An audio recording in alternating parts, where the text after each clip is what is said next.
கங்குவா திரைப்படம் கடந்த சில தினங்களுக்கு முன்பு வெளியாகி கலவையான விமர்சனங்களை பெற்று வரும் நிலையில் படத்தின் முதல் காட்சி முடியும் முன்பே எதிர்மறையான விமர்சனங்களை வெளியிட்டு அவதூறு பரப்பினர் என்று நடிகர் சூர்யாவின் மனைவியும் நடிகையுமான ஜோதிகா தனது ஆதங்கத்தை பதிவு செய்திருக்கிறார். இது தொடர்பான முக்கிய செய்தியை நாம் பார்த்து வருகிறோம். தொடர்ந்து கூடுதல் விவரங்களை வழங்க இணைகிறார் எமது செய்தியாளர் விமல். வணக்கம். எந்த சமூகதள பக்கத்தில் ஜோதிகா தன்னுடைய ஆதங்கத்தை வெளிப்படுத்தியிருக்கிறார்? இது இல்லாமல் வேற என்னென்ன விஷயங்கள் அதில் பதிவு பண்ணியிருக்கார்? விரிவா பதிவு பண்ணுங்க. வணக்கம். சிறுத்தை சிவா இயக்கத்தில் சூர்யா உருவாகி இருந்த கங்குவா திரைப்படம் கடந்த 14ஆம் தேதி வெளியாகி ரசிகர்கள் பெரிய எதிர்பார்ப்பில் வெளியாகி இருந்த நிலையில் கடுமையான விமர்சனங்களுக்கு ஆளானது. இதற்கான காரணம் என்னவென்றால் படத்தின் பின்னணி இசைகள் இறைச்சலாக இருப்பதாக ரசிகர்களும் சினிமா ரசிகர்களும் இது சம்பந்தமான கருத்துக்களை தெரிவித்து வந்தனர். இதை கருத்தில் கொண்ட படக்குழுவினர் இந்த படத்தில் இருந்து 2% வால்யூமை குறைத்திருப்பதாகவும் நமக்கு தகவல்கள் கிடைத்திருந்தது.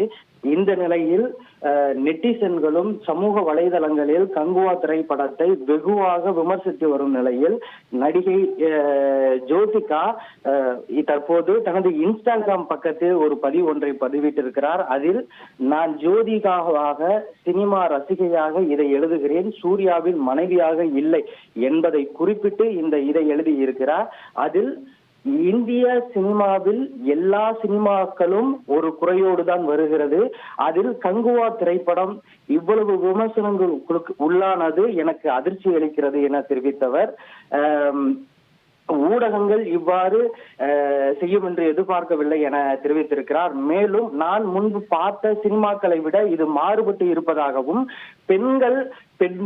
பெண்களுக்கான திரைப்படமாகவும் இரட்டை அர்த்தங்கள் இல்லாத திரைப்படங்களாகவும் இது இருக்கும் பட்சத்தில் இப்படியான விமர்சனங்களை நான் எதிர்பார்க்கவில்லை என தெரிவித்திருக்கிறார். மேலும், சிறந்த ஆக்ஷன் காட்சிகள், பெண்களுக்கான முக்கியத்துவம் கொண்ட 2ஆம் பாதியை காணாமல் முதல் பாதியிலேயே தவறான விமர்சனங்களை நெட்டிசன்கள் கொடுத்தது வருத்தம் அளிக்கிறது எனவும் தெரிவித்திருக்கிறார்.